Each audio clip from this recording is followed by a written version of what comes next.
The Viking Age, traditionally spanning from the late 8th to the mid-11th century, remains a period shrouded in both romanticized legend and persistent scholarly debate, fundamentally revolving around the question, were the Norse people primarily raiders, traders, or explorers? For centuries, the dominant narrative, fueled by Anglo-Saxon chronicles and monastic accounts, painted a picture of Vikings as ruthless, indiscriminate plunderers who descended upon coastal settlements with terrifying speed and violence, motivated solely by greed and a thirst for riches. These early sources, understandably biased by their experiences, often focused on the negative impacts of Viking incursions, emphasizing the destruction of sacred sites, the theft of valuables, and the loss of life, thus establishing a lasting, if skewed, perception of the Norse as purely destructive forces. However, a more nuanced understanding of the Viking Age has emerged through archaeological evidence, analysis of Norse sagas, and comparative studies of contemporary societies, revealing a far more complex reality than the simple archetype of the bloodthirsty barbarian. The initial phase of Viking activity, beginning in the late 8th century, demonstrably involved raiding, particularly targeting wealthy, undefended monasteries like Lindisfarne in 793 CE, which offered easy access to gold, silver, and other valuable goods.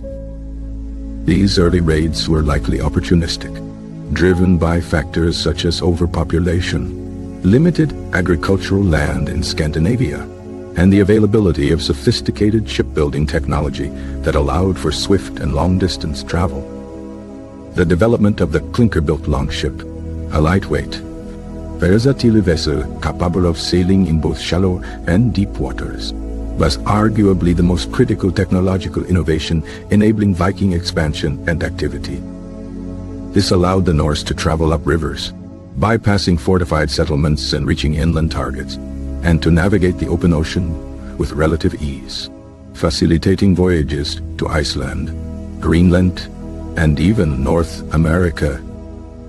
However, characterizing the early Viking Age solely as a period of raiding overlooks the simultaneous development of extensive trade networks that connected Scandinavia to a wider European and even Asian world. Archaeological finds demonstrate a robust exchange of goods between the Norse and various cultures, including silver from the Islamic world, furs, slaves, walrus ivory, and amber. Birka, a major trading center in Sweden, provides compelling evidence of this commercial activity, with a diverse range of goods and artifacts originating from distant lands found during excavations.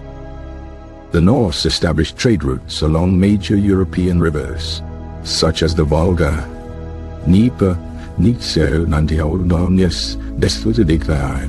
and Rhine, connecting the Baltic Sea to the Black Sea and the Mediterranean world. These trade networks were not simply about acquiring luxury goods. They also involved the exchange of skills, ideas, and cultural practices, leading to a complex process of interaction and exchange.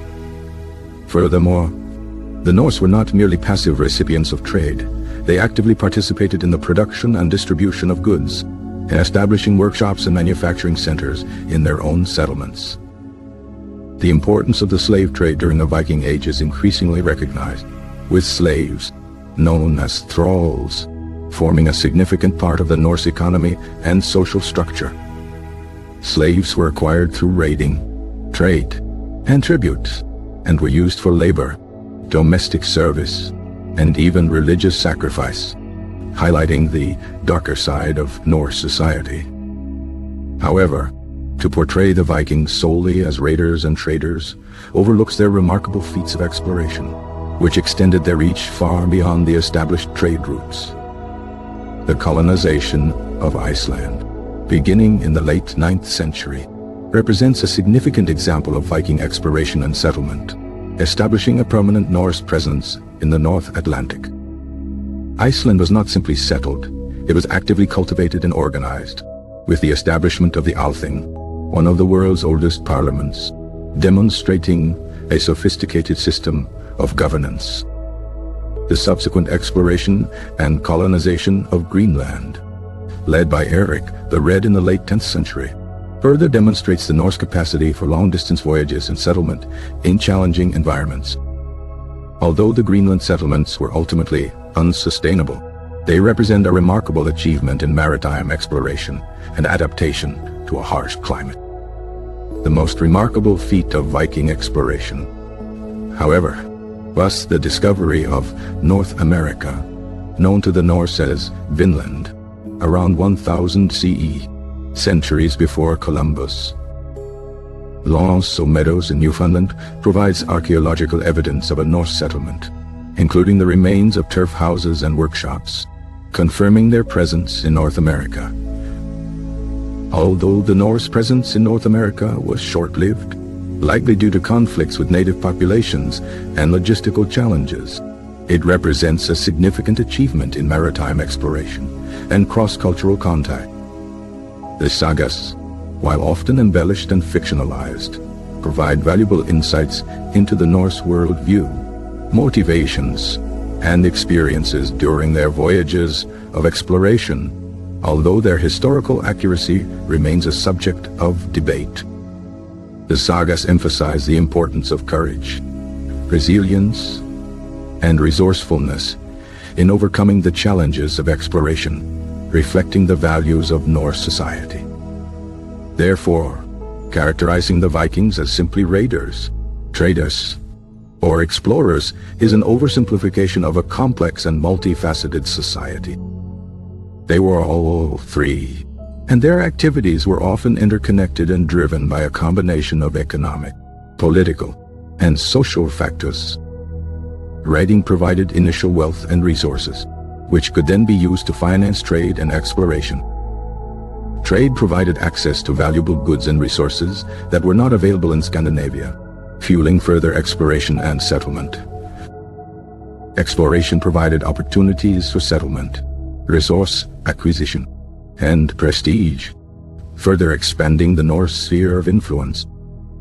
The Vikings were adaptable and opportunistic, willing to engage in a variety of activities to achieve their goals. Their maritime skills, shipbuilding technology, and organizational capabilities allowed them to navigate vast distances and establish settlements in challenging environments. Furthermore, the Vikings were not a monolithic group. There were regional variations in their activities and motivations.